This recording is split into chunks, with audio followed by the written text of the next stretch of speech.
আসসালামু আলাইকুম। আশা করি সকলেই ভালো আছেন। আসলে ভালো থাকার কোনো পরিস্থিতিই এখন আর নাই। আমরা যে দেশে বাস করি এখন এই দেশের নাম বলতেই আমাদের লজ্জা লাগে।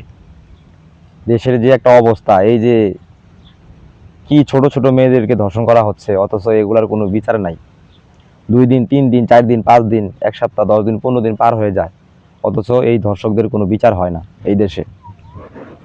আপনারা দেখেন, এই যে কিছুদিন আগেই লামিসা নামের একটা মেয়ে ধর্ষিত হলো। তার বাবা মনের ভিতরে কতটুকু আঘাত পেলে একজন মানুষ সে বলতে পারে যে এই দেশে আমার মেয়ের বিচার হবে না, তাই তিনি তার মেয়ের বিচার না দেখেই তাদের গ্রামের বাড়িতে চলে গেছেন। আসলে কি অবস্থা আমাদের, কি আমাদের দেশের অবস্থা! এই যদি হয় আমাদের দেশের অবস্থা, এখানে তো আমাদের নিজেদের তো কোনো নিরাপত্তা নাই। এই ছোট ছোট বাচ্চারা, নিষ্পাপ বাচ্চারা, এই বাচ্চাদেরকেও এই দেশে ছাড় দেওয়া হয় না। আমাদের অবশ্যই এর প্রতিবাদ জানানো দরকার। অবশ্য এর প্রতিবাদ চলতেছে, পুরো দেশ জুড়ে এর প্রতিবাদ চলতেছে।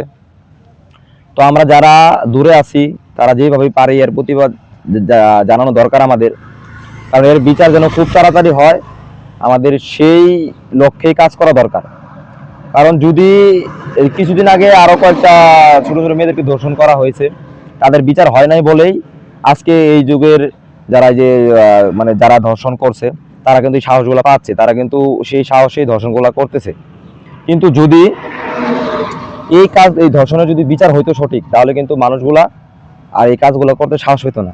আপনারা দেখেন, কিছুদিন আগে একটা বক্তা একটা কথা বলছিল যে যদি ইসলামিক শরীয়তে যদি বিচারগুলো করা যায়, তাহলে ছেলেরা তো ধর্ষণ করবে দূরের কথা, তাদের স্বপ্ন দোষও বন্ধ হয়ে যাবে, এরকম একটা কথা বলছিল। তো আসলে এটা একমত আমরা, যে যদি ধর্ষকদের যদি সেরকম ভাবে বিচার করা যায়, ইসলামিক শরীয়তে যদি বিচার করা যায়, এই দেশের আসলেই ধর্ষণ বন্ধ হবে এবং কি সবাই এই বিষয়ে সতর্ক হবে। তো আমাদের উচিত সকলের যে এইসব খারাপ কাজ থেকে নিজেকে বিরত রাখা এবং এর প্রতিবাদ জানানো, যেন খুব তাড়াতাড়ি সেই লোকের একটা ভালো একটা বিচার হয়। সবাইকে ধন্যবাদ।